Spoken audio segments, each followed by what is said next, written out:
People always said I was the quiet one.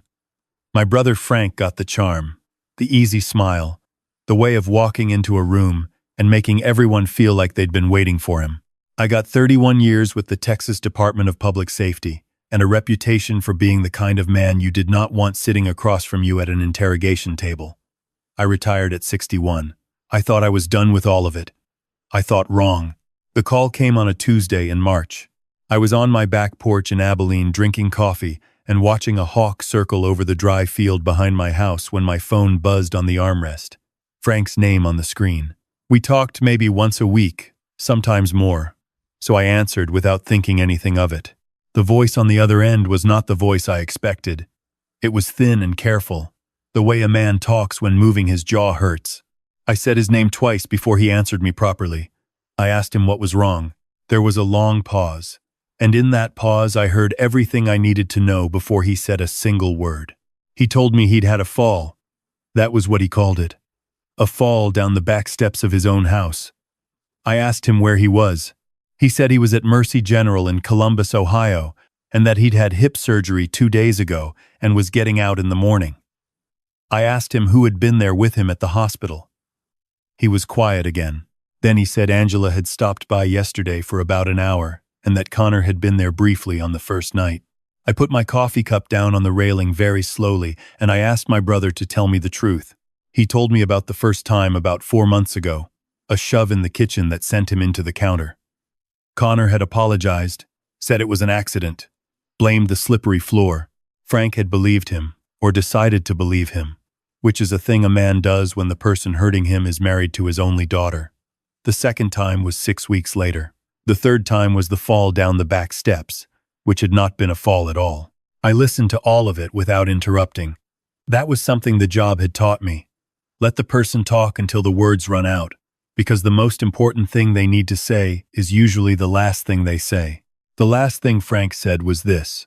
Connor had taken over management of Frank's construction company 18 months ago after Frank's first heart episode.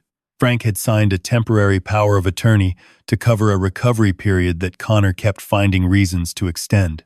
The bank accounts, the contracts, the vendor relationships, all of it now ran through Connor. Frank's own cardiologist's office had twice tried to reach him about a prescription adjustment, and both times Connor had intercepted the calls and told them Frank was unavailable. I asked my brother why he hadn't called me sooner. He said he didn't want to cause trouble. He said Angela seemed happy, and he didn't want to be the reason for problems in her marriage. He said he thought things would get better on their own. I told him to rest and that I would call him back in an hour. I went inside and I stood at my kitchen counter for a while looking at nothing in particular. Then I opened my laptop and I bought a one-way ticket to Columbus for the following morning. Frank and I are not twins. People sometimes forget that fact because we look so much alike that strangers have mixed us up our entire lives. Same height, 6'1", same build, broad through the shoulders, and still carrying the posture our father hammered into us as boys. Frank had let his hair go fully white while mine was still salt and pepper, and he'd grown a beard over the winter that I didn't have. But the eyes were identical, the jaw was identical, the way we held ourselves in a room was identical. It used to make our mother laugh. She said God had used the same mold twice and just painted them a little different the second time. I was at the hospital by noon the next day. When I walked into Frank's room, he looked at me for a moment and then he turned his face toward the window and I could see him trying to hold himself together. I sat in the chair next to his bed and I didn't say anything for a while. His face was yellowish along the left side where a bruise was fading. His right eye still had some swelling at the corner. I told him I needed him to listen to me carefully. I told him I wanted to switch places with him. He looked at me like I'd lost my mind, which I understood. I explained it to him the way I had worked it out on the plane. Connor barely interacted with Frank anymore. He came home late, left early, avoided the main rooms of the house. Frank had told me himself that some days Connor walked past him in the hallway without making eye contact. The staff at the construction company had mostly been turned over in the last year, so the people there now barely knew Frank's face. Angela was busy with her own work and came to the house maybe once a week for dinner. I had done undercover work for 11 years before moving to investigations. I knew how to be someone else. I knew how to watch and listen and wait. And I knew that whatever Connor was doing with that company, there would be a paper trail, because men like Connor always believed they were smarter than everyone around them, and men who believe that get sloppy. Frank said it was crazy. I told him it was only crazy if it didn't work. He was quiet for a long time.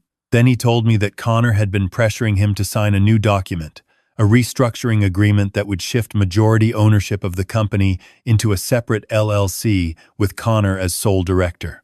He had been putting it off for 3 weeks. Connor had not hit him again since the hospital, but the pressure had been building in ways Frank recognized and feared. I asked him what he wanted for his daughter. He said he wanted her to see who she had married before it was too late. I said then we were going to give her that chance.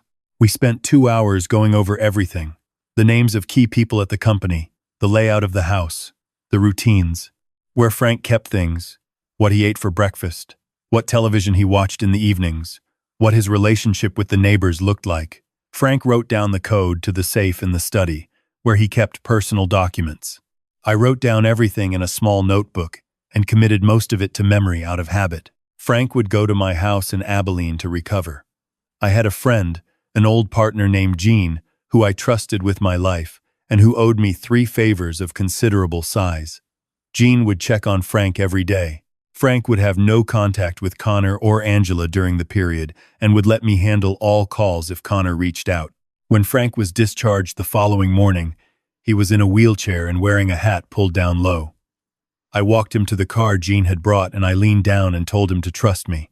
He grabbed my arm and held it for a moment. He didn't say anything. He didn't need to. I drove Frank's car to Frank's house. The house was a large colonial in Dublin, Ohio, a suburb of Columbus, sitting on about an acre, with old oak trees along the front and a 3-car garage. Nice house. Frank had built it himself 20 years ago when the company was doing well, and the company had only done better since. He had worked his whole life for what was here. Connor's BMW was not in the driveway. I went in through the front door and I stood in the hallway and I got very still, the way I used to get still when I entered a space I needed to read. The house felt controlled. Not just clean, not just organized, but controlled in the way that spaces feel when someone has made it their business to own the environment. Frank's fishing photos were still on the wall in the hallway, but there was a layer of disconnection over everything, like the house had been taken over by someone who had no personal connection to its history and had stopped trying to fake it. I went to the study first. I opened the safe. The restructuring agreement was there, unsigned, along with several other documents I didn't recognize. I photographed everything on my phone. Over the next 3 days, I moved through the house and the company like water. At the company, I told the site manager, a man named Terry who had been with Frank for 12 years, that I was feeling better after the surgery and wanted to get back up to speed slowly. Terry looked relieved. He had clearly been worried. He walked me through everything without my having to ask many questions, and what he showed me made the hair on the back of my neck stand up. 3 vendor contracts had been quietly redirected through the new LLC Connor had set up. The margins on those contracts had been adjusted. Money was being skimmed in small enough amounts per transaction that the monthly totals looked unremarkable at first. But I had been trained to look at patterns over time, not individual transactions, and the pattern was clear. Over 18 months, Connor had moved a significant amount of money out of Frank's business and into accounts that Frank had no access to. I photographed everything at the office, the same way I had photographed everything in the study. On the 4th day, Connor came home early. I was in the living room reading when I heard his key in the door. I did not look up from the book. He walked in, dropped his keys on the side table, loosened his tie, and went to the kitchen without acknowledging me.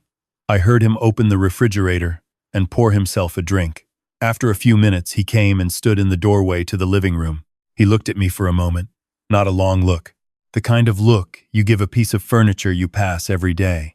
He said that the doctors had called and there was a follow-up appointment he had rescheduled to next Thursday. He said this the way you would tell someone that their dry cleaning was ready.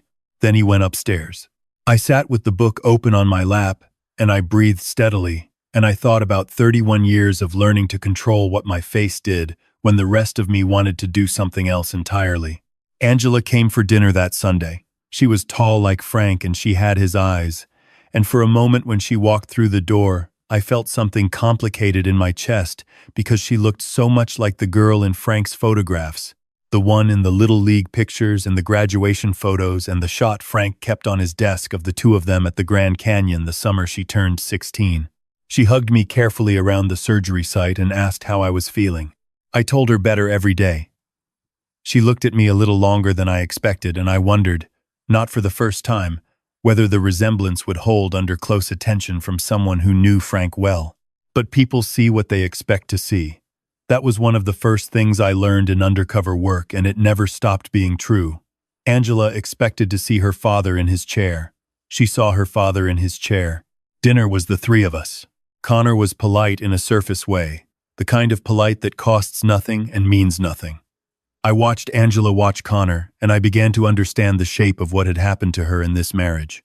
She monitored him constantly, adjusting herself to his temperature, softening the edges of everything she said, laughing a fraction of a second after he laughed and stopping when he stopped. She had been managing him for a long time. She had just never let herself name what managing him actually meant. About a week in, I did the thing I was not proud of, and was absolutely going to do anyway. Connor had a protein shake every morning. He made it himself in the kitchen at 6:30, same routine every day, and left for the office by 7. It was the only thing he prepared with any consistency or pride, and he kept his protein powder in a designated cabinet that, as far as I could tell, no one else was supposed to touch. I had found a very large container of unflavored magnesium citrate at the pharmacy. I am not going to pretend I didn't enjoy the mathematics of determining the appropriate volume to add to the protein powder. I was precise about it. Not enough to cause any real harm. Enough to cause a very specific and very inconvenient problem to develop somewhere around 10 in the morning on a Thursday, when Connor had, according to the calendar in his office, a meeting with 3 commercial clients he had been cultivating for months. I heard later from Terry, who heard it from the receptionist, that the meeting had ended abruptly and Connor had been indisposed for the better part of the afternoon. Terry reported this information with a neutrality that suggested he found it extremely satisfying. I kept my own face neutral when Terry told me, with everything. By the end of the second week, I had built a complete picture. I had the financial documentation photographed and backed up in 3 separate places. I had a timeline of the abuse Frank had described, supported by hospital records I had requested through proper channels using Frank's signed authorization. I had the unsigned restructuring agreement and 2 other documents that, according to a business attorney in Columbus, I met with quietly and off the record, represented a clear attempt to defraud. I called Gene and told him what I needed. I called the attorney back and told him we were ready to move. I called Frank. Frank's voice was steadier than it had been in the hospital. He had been sleeping, he said. He had been sleeping and eating properly and going for short walks around my neighborhood in the mornings, and he sounded more like himself than he had in a long time. I told him that. He was quiet for a moment, and then he told me that he hadn't realized how tired he was until he stopped being afraid every day. I told him to come back to Columbus. I told him to bring Gene. Connor had set a deadline. He had told Frank before the surgery that the restructuring agreement needed to be signed by the end of the month, and the end of the month was 4 days away. Over the previous week, he had mentioned it twice at dinner, each time framing it as a routine business matter, each time watching me from across the table, with the calculation of a man who believed he was applying pressure to someone who had nowhere else to turn. I told him at breakfast on the Wednesday morning, 3 days before the deadline, that I was ready to sign the agreement, that I'd been thinking it over and I understood the business logic and I trusted his judgment. I watched something in his face relax that I don't think had been relaxed in a very long time. He was almost warm. He told me I was making the right decision. He said he'd have everything ready at the house on Friday evening, and we could make it a family dinner, get Angela there, keep it simple. I said that sounded just fine. On Friday afternoon, I called Angela and asked her to come for dinner. She said Connor had already called her and she was planning to come. I told her there were some things I wanted to talk with her about before Connor arrived and asked if she could come an hour early. She was quiet for a moment and then she said yes. I picked Frank up from the hotel where he and Gene had been staying since Thursday night. Frank had shaved his beard. We stood in the hotel parking lot for a moment looking at each other. He said, "Well, we look alike." I said we always looked alike. He said thank you. He said it the way men of our generation say serious things, briefly and only once, and with everything behind it. I told him to go home. I went back to the house on Frank's behalf one more time, to meet Angela before everything happened. She was already there when I arrived, sitting in the living room with a cup of tea, and when I walked in, she looked at me with an expression I couldn't quite classify. I sat across from her and I told her I needed to tell her something important. I said, "Angela, I'm not your father." She stared at me. I told her who I was. I told her all of it. I told her what Frank had told me from the hospital, and what I had found at the company, and what the documents in the safe meant, and what the hospital records showed. I did not protect her from any of it, and I did not rush through any of it. I had been a state trooper for 31 years, and I had delivered hard news to people more times than I could count, and I knew that the only way to do it was completely. She sat very still while I talked. Her face went through several things. Disbelief, resistance, a long and terrible moment of recognition. When I finished, she was quiet for a while. Then she asked where her father was. I told her he was on his way. Frank walked in 20 minutes later with Jean behind him. Angela crossed the room and put her arms around her father and stayed there. And Frank closed his eyes and held onto his daughter, and I went to stand by the window and look out at the oak trees in the front yard and give them that moment in private. Connor arrived at 7. He walked in to find Frank sitting in the living room chair that I had been occupying for 2.5 weeks. He looked at Frank and then he looked at me, standing to the side, and he processed the geometry of it slowly. I watched the understanding arrive in his face, and I watched him calculate his options in real time, which he did quickly because he was not a stupid man, just an arrogant one. He said Frank's name. Then he said my name, and waited. I told him to sit down. Jean was near the door.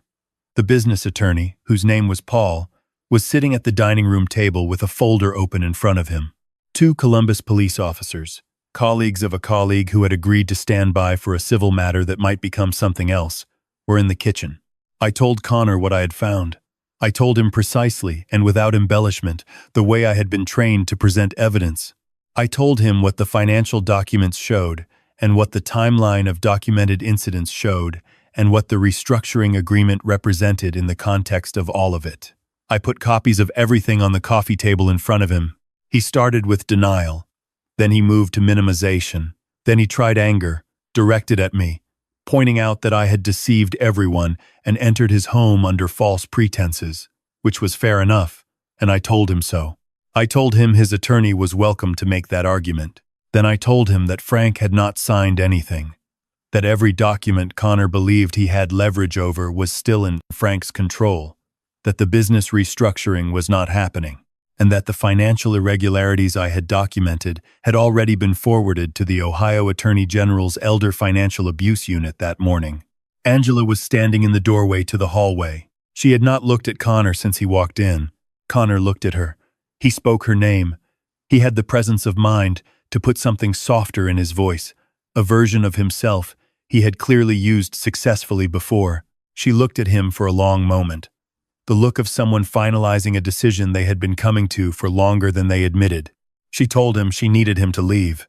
He started to say something else, and Frank, quietly, from his chair, said Connor's name once. Just once. Frank did not raise his voice. He simply said the name with a particular weight behind it. The weight of a man who has been afraid for a year and has stopped being afraid. And Connor stopped talking. The officers came in from the kitchen. The Elder financial abuse case moved forward over the following months. Connor's attorney argued where he could. The documentation was extensive. Paul told us privately that the evidence was as clean as he had seen in a case of this type, and he'd been practicing business law for 22 years. Frank took back the company.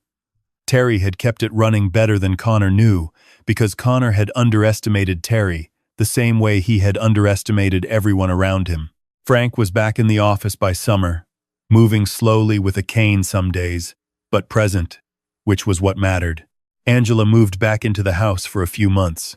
She and Frank had long conversations that I was not party to. She called me once on a Sunday evening to thank me, and I told her there was nothing to thank me for. She said there was. We left it there. I drove back to Abilene in early April. I sat on my back porch and drank my coffee and watched the hawk over the field and thought about the fact that I had not been as done with all of it as I had believed. My phone buzzed. Frank's name on the screen. I picked it up. He said, "There's a fishing trip in September." He said Jean was coming and Walter from the company, and there was a good cabin up near Lake Erie he'd been meaning to try for years. He said he needed someone to share a boat with who wouldn't talk too much. I told him I didn't know, that I was pretty settled here in Abilene. He was quiet. I told him I'd be there in September. He said good. I put the phone down and picked up my coffee cup and sat with the morning for a while. The hawk circled once and then caught a thermal and rose until I couldn't see it anymore, just the sky where it had been, blue and clear and very wide. Some things you don't walk away from, not because you can't, because you're the one who can do something about them, and that's never stopped meaning what it means. No matter how old you get, or how quiet you'd prefer your porch to be. I'd learned that. My brother had learned it too, the harder way. We had both of us learned it in time.